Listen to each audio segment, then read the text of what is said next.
পশ্চিমবঙ্গে বিধানসভা ভোটের নির্ঘণ্ট ঘোষণার পরই প্রশাসনিক স্তরে তৎপরতা আরও বেড়ে গেল। ভোটের আগে প্রশাসনের নিরপেক্ষতা এবং আইন শৃঙ্খলা পরিস্থিতি নিশ্চিত করতে নির্বাচন কমিশন সাধারণত একাধিক পদক্ষেপ করে। সেই প্রক্রিয়ার অংশ হিসেবেই এবার রাজ্যের পুলিশ প্রশাসনের উপর বিশেষ নজর দিল কমিশন। মার্চ মাসে এখনো পর্যন্ত রাজ্যে কোন কোন পুলিশ আধিকারিককে বদলি করা হয়েছে তার বিস্তারিত রিপোর্ট তলব করেছে নির্বাচন কমিশন। ইতিমধ্যেই রাজ্য পুলিশের কাছে এই মর্মে চিঠি পাঠানো হয়েছে। শুধু বদলির তালিকাই নয়, বদলি সংক্রান্ত সরকারি নির্দেশিকার প্রতিলিপিও জমা দিতে বলা হয়েছে। পাশাপাশি অবসরের পর কোনো পুলিশ আধিকারিককে আবার নতুন করে দায়িত্ব দেওয়া হয়েছে কিনা সেই তথ্যও জানতে চাওয়া হয়েছে। রাজ্যের মুখ্য নির্বাচনী আধিকারিকের দপ্তর থেকে পাঠানো চিঠিতে স্পষ্ট জানানো হয়েছে, সোমবার 16 মার্চের সকাল 11টার মধ্যে এই বিষয়ে বিস্তারিত রিপোর্ট জমা দিতে বলা হয়েছিল। অর্থাৎ খুব অল্প সময়ের মধ্যেই সমস্ত তথ্য নির্বাচন কমিশনের কাছে পাঠাতে বলা হয়েছিল। রবিবার 15 মার্চ নির্বাচন কমিশন পশ্চিমবঙ্গের বিধানসভা নির্বাচনের নির্ঘণ্ট ঘোষণা করে। সেই ঘোষণার পরপরই প্রশাসনিক দপ্তরগুলির উপর নজরদারি আরও জোরদার হয়েছে। এবার রাজ্যে 2 দফায় ভোট গ্রহণের সিদ্ধান্ত কমিশনের। সাম্প্রতিক অতীতে পশ্চিমবঙ্গে এত কম দফায় নির্বাচন খুব কমই হয়েছে। সাধারণত বহু দফায় ভোট গ্রহণের নজির রয়েছে। নির্বাচন ঘোষণার সঙ্গে সঙ্গে নির্বাচন কমিশনের নির্দেশে মডেল কোড অফ কন্ডাক্ট বা আদর্শ আচরণবিধিও লাগু হয়ে গেছে। এই আচরণবিধি লাগু হওয়ার পর থেকেই প্রশাসনের বিভিন্ন সিদ্ধান্তের উপর কমিশনের নজরদারি শুরু হয়। তারই অংশ হিসেবে এবার পুলিশ প্রশাসনের সাম্প্রতিক বদলিগুলির তথ্য জানতে চাইছে কমিশন।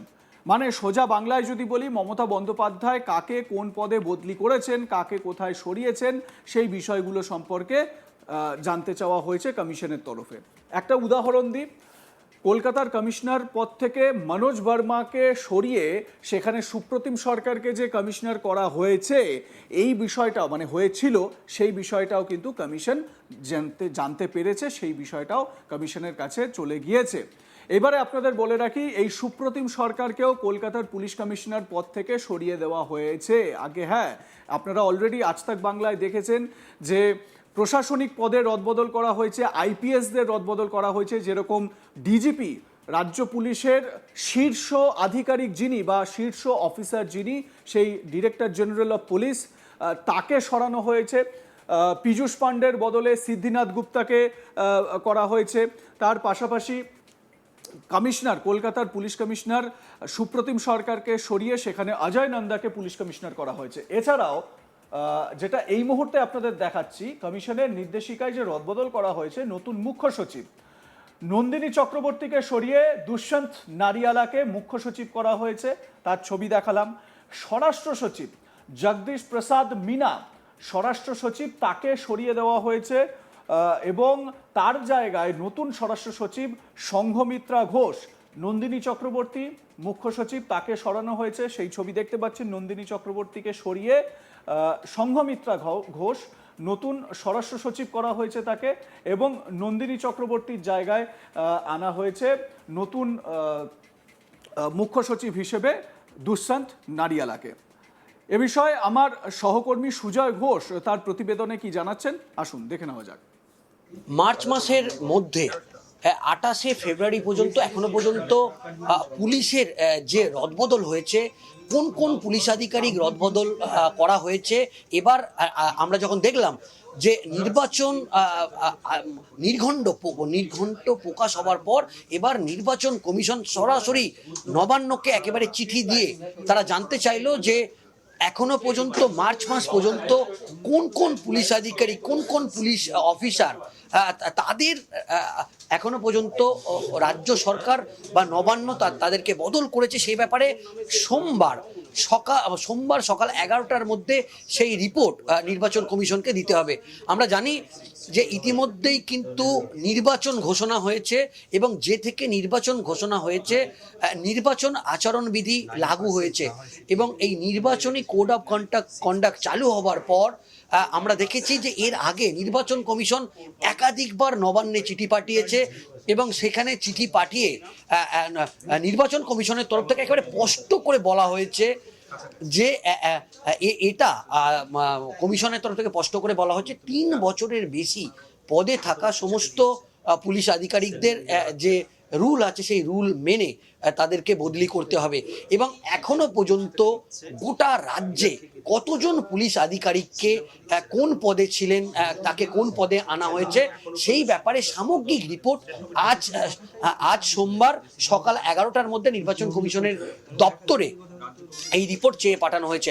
আমরা দেখলাম যে এ রাজ্যে 2 দফায় নির্বাচন ঘোষণা করলো কেন্দ্রীয় নির্বাচন কমিশন জ্ঞানেশ কুমার, এবং তারপর থেকে আমরা যেটা দেখছি যে সব স্তর থেকে যে নির্বাচনের যে প্রোটোকল আছে সেই প্রোটোকল মেনে সমস্ত যে প্রক্রিয়া সেই প্রক্রিয়া কিন্তু কমিশন একেবারে রীতি মেনে শুরু করে দিল।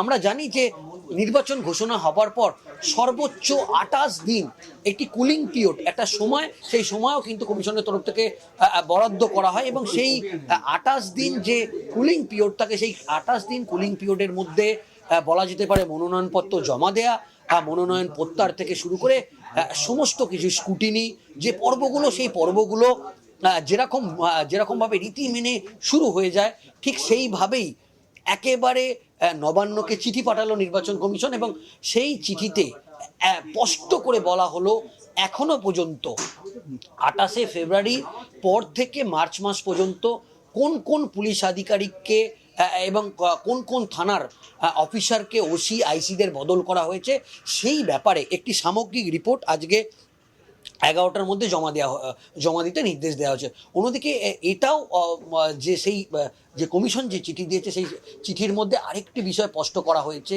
যে এই নির্দিষ্ট সময়ের মধ্যে 28শে ফেব্রুয়ারির পর এখনো পর্যন্ত নির্বাচন 28শে ফেব্রুয়ারি থেকে মার্চ মাসের নির্বাচন আচরণবিধি লাগু হওয়া পর্যন্ত এখনো পর্যন্ত কতজন অফিসার এখনো পর্যন্ত তিনি অবসর নিয়েছেন বা এখনো পর্যন্ত তার মধ্যে কতজন অফিসার ইতিমধ্যেই অবসর নিয়েছে সেই ব্যাপারেও একেবারে সামগ্রিক একটা রিপোর্ট জমা দিতে বলেছে। এবং কমিশন একেবারে স্পষ্ট করেছে ইতিমধ্যেই যে নোডাল অফিসার নির্বাচন কমিশনের যে নোডাল অফিসার সেই নোডাল অফিসারকে চিঠি পাঠাতে হবে এবং চিঠি পাঠিয়ে এই বিষয়ে একেবারে স্পষ্ট জানাতে হবে। এবং অবসরের পরও যদি কোনো পুলিশ আধিকারিককে বা সরকারি অফিসারকে যদি কোনো নিয়োগ করা হয় বা তার মেয়াদ বাড়ানো হয় সেই ব্যাপারেও একেবারে স্পষ্ট করে জানাতে বলা হয়েছে। এবং কোন কোন অফিসার যে বদলি হয়েছে সেই বদলির ব্যাপারেও স্পষ্ট করা হয়েছে। এবং এই নিয়ে আমরা যেটা দেখলাম যে যেই মুহূর্তে নির্বাচন ঘোষণা হয়েছে সেই মুহূর্তেই আমরা দেখলাম যে মুখ্য সচিব এবং স্বরাষ্ট্র সচিব তাকে যেরকমভাবে বদল করা হলো, কলকাতা পুলিশের সিপি থেকে শুরু করে এডিজি থেকে শুরু করে একটা বড় রদবদল নির্বাচন কমিশনের তরফ থেকে করলো এবং একটা অ্যাকশন মুড দেখা যাচ্ছে কমিশনের। নির্বাচন ঘোষণা হবার পর যেভাবে একটা সক্রিয়তা মানে সক্রিয় কমিশন তারা শান্তিপূর্ণ এবং অবাধ এবং শান্তিপূর্ণ নির্বাচন করতে বড় অ্যাকশন তারা শুরু করলো। এবং আমরা এটাও সূত্র মারফত জানতে পারছি খুব শীঘ্রই 23 জুন এ রাজ্যের ডিএম এসডিওকেও খুব শীঘ্রই বদল করবে বলে আমরা কমিশন সূত্রে জানতে পারছি।